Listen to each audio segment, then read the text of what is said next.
wuok ni unudwaro ni mondo Ruto owuog e telo. Yes. To ntiere kwano magore ka ng'ama ng'at makwongo ma chal ka gima oket kama tek. En Gachagua. Kawuono wuoyo mowacho ni onge gi wach ng'ata ng'ata to joge moko nitiere mano dadhogi mano wacho ni ne siro ng'anyo. Kendo nitiere wa maling' moro mawuok ni idwa gole e telo. Be mano en gima ni kare koso igolo gi e telo tigolo gi kar gi ji ariyo. Koso ni monde. Ing'eyo ni Trevor, allow me mondo respond kamae. Ok wanyal bet supporters ama sympathizers mar Gachagua. Wang'eyo history mar Gachagua. To wang'eyo kaka Gachagua ne criminalize the Luo nation. Kendo wang'eyo weche ma Gachagua nosetiyogo na ng'isi ni ng'anyo makoro walose ni. Wachak lose ng'anyo mokwongo kaka Ruto donjo telo. Onagi wadi moneg Kisumu. Onagi wadi moneg Nairobi kakae. To Gachagua giri kod kome mancho weyo office de giloso nadi. Koro Gachagua ka Nyasaye koro jibu maombi. Wacha maombi ya Yesu ama ya Mungu ifanye kazi yake.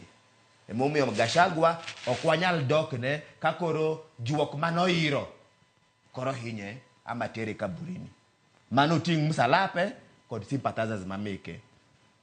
On the other question manyalo hero mondo a respond to.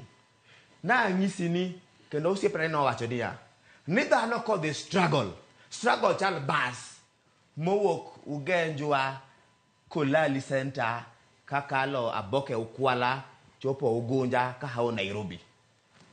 Ntie jok mabro lor Ukwala, ntie jok mabro lor Ugunja, ntie jok mabro lor Kisumo, to ng'ano kolor makosa gani.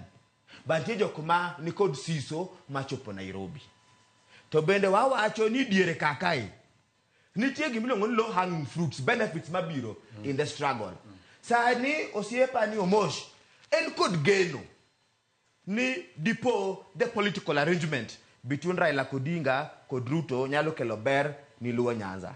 Ber no okubi by its own. Kata mna mondo Ruto many Raila any pressure nendo ket. Margency. Mar the conscious men and women. Emo wacho ni the pressure nyaka dhi mbele. Kuwadwaro more fruits. We kuro nos azonagi. Auras the Luo nation. Kata koponu wadwaro more respect. Ama recognition. Ama support. Kuom William Ruto. Mabene record mare ngiso. Nene ng'ato magoi. En ng'ato mato napanga na tunatenda. Nyaka pod wamed na keto match. Mhenje. Yako bro winjo wach.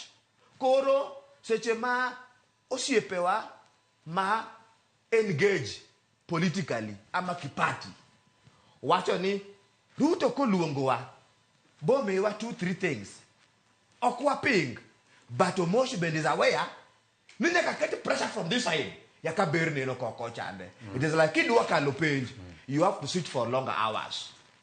And you have to be diligent and disciplined. Koro what you want to get there? The donkey work. More the benefits could be. So they are allies in the struggle. The only body know what you nyaka wa coordinate. Nyaka wa work together. Nyaka wa strategize together. Mondo one kako nagi wafaulu iberi mabir out of the struggle, but as a young cadre, as an activist, kikuwa lose sight on the bigger picture. Okay. Yes. Alvan, singeni gimoro achiel mo